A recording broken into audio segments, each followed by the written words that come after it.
Hey guys, welcome. My name is Katie. I'm adding up Addingtons, and today I'm talking about homeschooling with special needs and why, yes, you can do it.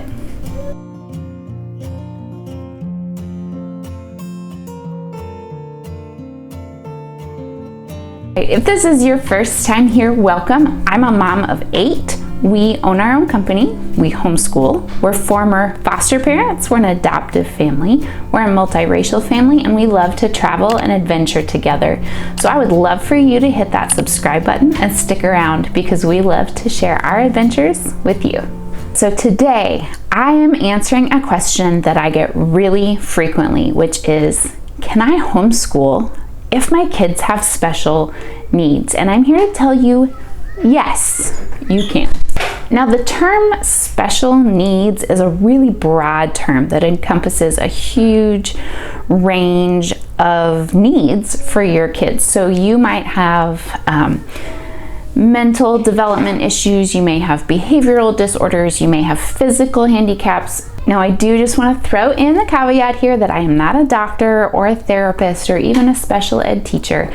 I am speaking from my experience and gained wisdom from being a classroom teacher, not in a special ed setting, and from being a mother and a homeschool teacher of special needs kids myself. So that is where I am coming from. Definitely, you know your child. You may need to confer with their doctors or specialists, but as a homeschool mom of special needs kids myself, here's what I have to say to you. All right, so just to give you a little bit of perspective, some of the special needs in our home include ADHD, sensory processing disorder, and specifically a sensory seeking sensory processing disorder. We have developmental delays, we have speech delays that stem from some of those developmental things. We have something called intermittent explosive disorder, which is exactly what it sounds like. We have some obsessive or OCD tendencies displaying, and we have something called muscle hypertonia, which is more of a physical thing, but it's an extreme tension of the muscles, and from that we have a lot of fine motor delays because of it. So that definitely impacts things like handwriting and learning to shape letters and numbers. Something that I hear a lot is, well, I'm not a special ed teacher, so I don't think I can do this. So I want to give you a couple of truths to think about as you are looking into this journey. Here's the truth. You didn't have a specialty degree or lots of extra education when you became the parent of a special needs child.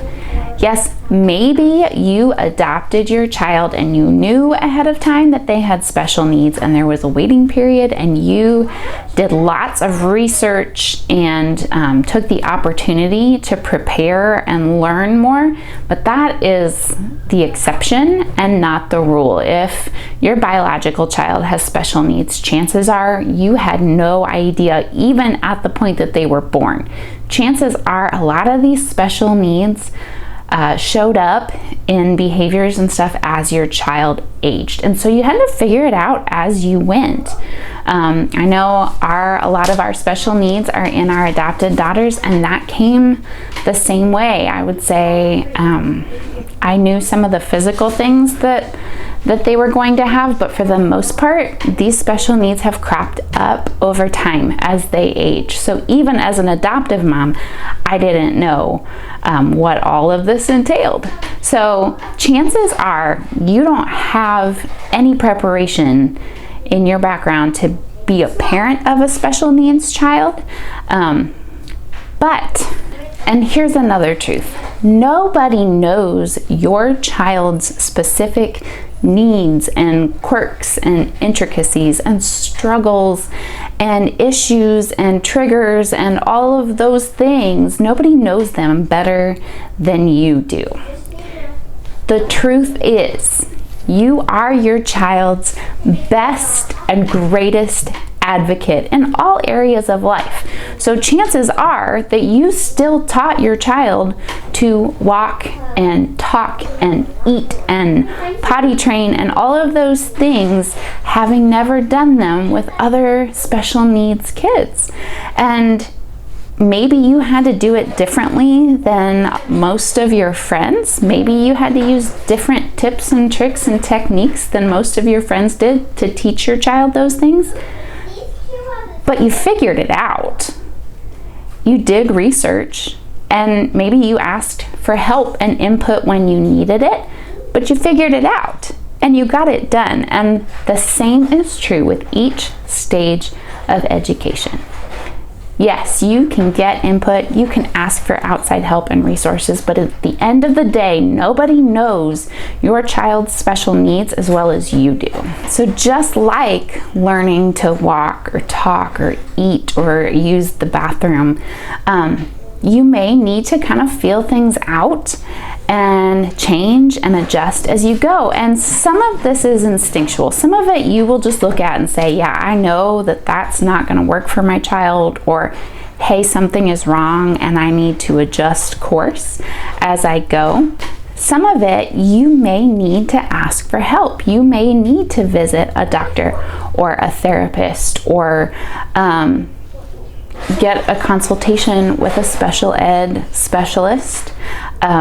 You may need those things, and that's okay. That doesn't mean that you can't teach your child at home, because the truth is, even when you have those additional resources, most of the hard work is done at home. For example, one of my daughters needed extensive physical therapy before she could learn to walk, and she walked pretty late. And so we would go every week for an hour or two and work with a physical therapist, and then we would have an additional resource person who came into our home and helped us with physical therapy activities another time during the week. And so we did those things, but we're talking about like 2 to 3 hours total in a week. Most of the hard work was us at home reinforcing those therapy techniques and practicing the exercises and correcting muscle movements and sitting positions and all of that. And I am not a physical therapist. I'm not, but most of that hard work happens at home. So there's nothing wrong with getting outside information and help and advice. And the truth is, you will still put most of those things into play at home. So that doesn't mean that you can't teach them. That means you're doing a good job finding ways to teach them. So, will you sometimes feel like you are failing at homeschooling your special needs child? Yes, sometimes you will. Sometimes those developmental delays means it's gonna take a lot longer. It means that other kids, your kids' ages, are doing things that your kid can't. And that can be really hard. So needing different practices and tactics and strategies can feel lonely because nobody else is doing it that way. But I just want to remind you that, one, comparison is the thief of joy. And sometimes being brave feels like failure. I have to remind myself of this all the time. When you are facing something scary, when you are having to try something a different way, it feels like failure because it's different. But really, you're stepping out and doing what needs to be done. You're not failing. So, if you're still sticking with me, here are some of the things I want you to remember about homeschooling your special needs child. I said this before, and it's true of everyone, but I really, really, really want to stress it here for special needs. Progress is more important than milestones. If your child is progressing, is learning, is overcoming hurdles and moving forward, and if you as their teacher are doing the same thing, especially with special needs, that is more important than are they hitting exact grade level standards. You know your child's needs and quirks better than anyone. Are they making progress? Great. That is more important than meeting milestones. Progress is more important than milestones. Next up, this is your permission to change course. If you have friends or neighbors that have recommended resources that have been fantastic for their kids, that's great. But if they don't work for your kids' special needs, you don't have to do that. This is your permission to say something's wrong, something is off, this isn't working, whatever it is, and change course. This is your permission to do that. I mean, with anyone, truly, with any kids, but especially, again, with special needs, because nobody is going to advocate for your child as well as you will. So if you know that something needs to change, this is your permission to change it. And again, remember, for anyone, but especially with special needs, asking for outside help from specialists and mentors and doctors and therapists and all of the things is okay and even good. You don't have to be an island here. Homeschooling doesn't mean isolated schooling. Getting outside help from doctors or therapists or specialists or tutors, or even utilizing medication where it's appropriate and helpful.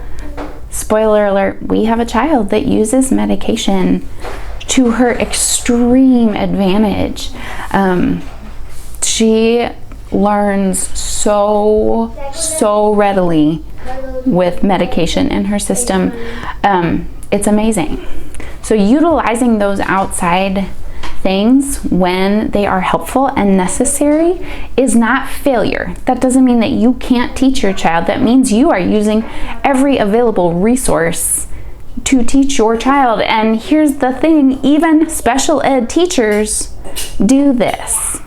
If your child has an IEP or an individualized education plan, they have a team of people and they have input into what their needs are, and they incorporate things like medication or changes to the curriculum plan or any of those things. You're just doing it yourself. You are just doing it yourself. So thanks for checking in today. I hope this has given you some encouragement and some confidence in homeschooling your child with special needs. Again, I am a mom of special needs myself, and I homeschool. So remember, progress is more important than milestones. You have permission to change what you're doing to meet your child's special needs. And asking for outside help is not failure, it is success. So you can do it. Let me know in the comments down below what other questions you have about homeschooling special needs. And I can't wait to see you next time. Bye.